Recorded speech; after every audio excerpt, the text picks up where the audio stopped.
Hello. In this video, we're going to talk about sentence patterns, and this is going to build off of some of the sentence patterns we have already studied in this class. For this week's discussion board post, I'm going to ask you to try to imitate some of the patterns that we learned in this video. Let's start by first reviewing some of the sentence patterns that we've already talked about. First, the simple sentence is the smallest or simplest unit of sentence. It contains a subject and a predicate. Just to remind you, the subject is the person, place, thing, or idea that is performing the action in the sentence. That is, it is the noun that performs the action in the sentence. The predicate includes the verb or action word and the verb phrase. So that is all the information that explains how, when, to whom, with whom the action is taking place. A simple sentence is indicated by the abbreviation SV, or subject verb. Here are some examples. Classes are held online. In this case, classes is your subject. It's a noun, and it is doing the action. Are held is the verb, and are held online is the predicate. In the second example, the library is down the hall. In this case, library is the subject, is the verb, it's a linking verb, and is down the hall is the predicate. Down the hall is what we call a prepositional phrase. It shows us where the verb is taking place. In the final example, the professor assigns a lot of work. Professor is the subject, assigns is the verb or the action, and a lot of work is what we call the direct object. It is the thing that is that the action is being done to. So, professor is our subject, assigns is our verb, assigns a lot of work is our predicate. We already know that we can combine two simple sentences into compound sentences. This is review. And we can do this in a number of ways. We can combine two simple sentences with a coordinating conjunction, which is one of your fanboys words, with a conjunctive adverb, or with just a semicolon. So let's take a look at some examples of compound sentences. Class is held online, comma, but the professor assigns a lot of work. Class is held online, semicolon, however, comma, the professor assigns a lot of work. And finally, class is held online, semicolon, the professor assigns a lot of work. In each of these compound sentences, we have an independent clause or a simple sentence on both sides of the equation. So class is a subject, is a verb, is held online is a predicate. Then on the other side, professor is a new subject, assigns is a new verb, and assigns a lot of work is a new predicate. Remember, we're joining those two simple sentences in the middle with some glue. And that glue can either be your fanboys word, your conjunctive adverb, or if the sentences are closely related, we can just use a semicolon. Another kind of sentence pattern that we've looked at is what's called a complex sentence. A complex sentence joins an independent clause or a simple sentence with what is called a dependent clause. And we do that using something called a subordinating conjunction. So here are some examples. Even though class is held online, comma, the professor assigns a lot of work. In this case, even though the class is held online is what's called a dependent clause. We call it a dependent clause because it cannot stand on its own. It's not a complete thought. It does have a subject, class, and it does have a verb, is. It does have a predicate, is held online. But because it begins with the subordinating conjunction, even though, it's not a complete thought. Therefore, we connect it to an independent clause, that is a simple sentence, which does make a complete thought. Even though the class is held online, comma, the professor assigns a lot of work. We can flip that sentence around and write, the professor assigns a lot of work, even though the class is held online.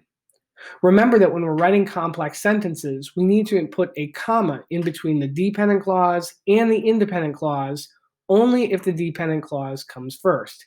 That is, if the sentence begins with a subordinating conjunction, a comma must appear after the first clause. If the subordinating conjunction appears in the middle of the sentence, as you see in the second example, no comma is needed. So that's review. Let's take a look at some other kinds of sentences that build off of this basic model. A complex compound sentence joins the two models that we've looked at for combining ideas. We can join a compound sentence to a dependent clause and create a new kind of sentence. Here's an example. Even though class is held online, the professor assigns a lot of work and some students struggle. What we have here is a complex sentence that begins with the subordinating conjunction, even though, and then instead of ending the complex sentence at work, we've added a fanboys word or a coordinating conjunction and a new subject and a new verb that creates a complete thought. So some students struggle is an independent clause or a simple sentence. And we've combined that or tacked that onto our complex sentence with a comma and a coordinating conjunction. Let's take a look at a few more examples. After class is over, Micah studies, but he doesn't study very long. In this case, after is our subordinating conjunction. After class is over is our dependent clause. Micah studies is our independent clause. That's a simple sentence. And then we combine it with another simple sentence and a coordinating conjunction. But he doesn't study very long. In the second example, until we reach our goal, we will continue to fundraise and we will advertise our campaign. Until is a subordinating conjunction.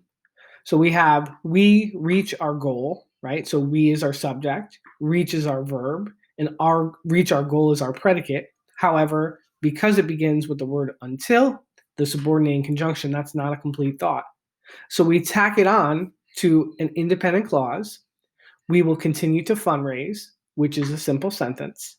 And then we add another simple sentence to it using a coordinating conjunction or a fanboys word. So we have and as our coordinating conjunction, and then we have a whole new subject, verb, or subject predicate combination. So a new kind of sentence pattern that we have not yet talked about is what is called the complex compound sentence pattern. And that is one of the kinds of sentences I'll be asking you to write in this week's discussion board post. A second kind of sentence pattern that I want to introduce will allow you to join three simple sentences or three independent clauses. And the way we're going to do that is by joining the first two independent clauses with a semicolon and the third independent clause with a fanboys word. So we can represent that construction as you see at the top of the screen. Subject verb, semicolon, subject verb, comma, coordinating conjunction, subject verb. Let's take a look at a couple of examples.